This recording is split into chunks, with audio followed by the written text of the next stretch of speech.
Sebelumnya Assalamualaikum warahmatullahi wabarakatuh. Sebelumnya perkenalkan, nama saya Tono dari program studi budidaya perikanan semester 4B. Ya, baik, di sini saya akan menjelaskan tentang cara pengobatan ikan. Pengobatan ikan itu merupakan salah satu alternatif apabila suatu usaha pencegahan dilakukan gagal. Teknik pengobatan itu dapat dilakukan dengan menggunakan 4 metode, yaitu yang pertama penyuntikan, perendaman melalui pakan, dan pengolesan.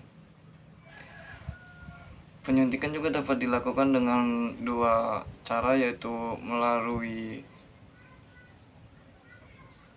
intramuskular dan intraperitoral. Intramuskular yaitu penyuntikan melalui dalam rongga perut, dan intramolekular itu dimasukkan ke dalam otot. Keunggulan dari penyuntikan ini yaitu penggunaan dosis yang tepat, dan kelemahan dari penyuntikan yaitu sulit digunakan karena apabila ikan yang sakit terlalu banyak, kita menggunakan metode penyuntikan ini tidak efisien. Cara yang kedua itu melalui perendaman. Perendaman ini dapat dilakukan di dalam akuarium atau bisa juga dilakukan di dalam kolam secara langsung. Teknik perendaman ini dibagi menjadi 3, yaitu jangka pendek, short bait, yaitu dengan cara menggunakan dosis yang tinggi dan ikan dicelupkan selama beberapa menit. Yang ketiga, penculupan atau dips. Ini dengan menggunakan dosis yang tinggi dan ikan dicelupkan selama beberapa detik. Yang terakhir yaitu perendaman jangka panjang atau long bait, yaitu dengan dapat menggunakan dengan akuarium atau kita langsung menggunakan dengan kolam, yaitu dengan jangka waktu selama beberapa hari, kemudian airnya dapat diganti dengan yang baru setelah ikan tersebut sembuh. Dan yang selanjutnya itu melalui pakan, kita dapat menyemprotkan obat dengan dosis tertentu di pakan, kemudian pakan tersebut dapat kita tebar di kolam. Kelemahan dari pengobatan melalui pakan ini, ikan dapat mulai stres apabila pakan tersebut tidak dimakan atau pakan tersebut terlalu banyak di dalam kolam. Selanjutnya, pengolesan. Teknik pengobatan ini hanya dilakukan dengan ikan yang sudah memiliki gejala klinis atau penyakit borok. Oke, baik. Materi yang selanjutnya itu materi tentang memperbanyak probiotik. Probiotik merupakan mikroorganisme hidup yang sangat bermanfaat bagi makhluk hidup dan juga kesehatan bagi ikan. Manfaat dari probiotik ini dapat kualitas air dan dasar kolam diperbaiki, terus bakteri yang merugikan atau virus hilang, memperbaiki salur pencernaan bagi ikan, dan yang lain-lainnya. Cara memperbanyak probiotik itu ada dua cara, yaitu pertama, campurkan bahan air gula, E4, air, dan sari nanas. Kemudian semua dicampurkan dan diaduk, kemudian ditutup di dalam jerigen selama 1 minggu. Jika baunya sudah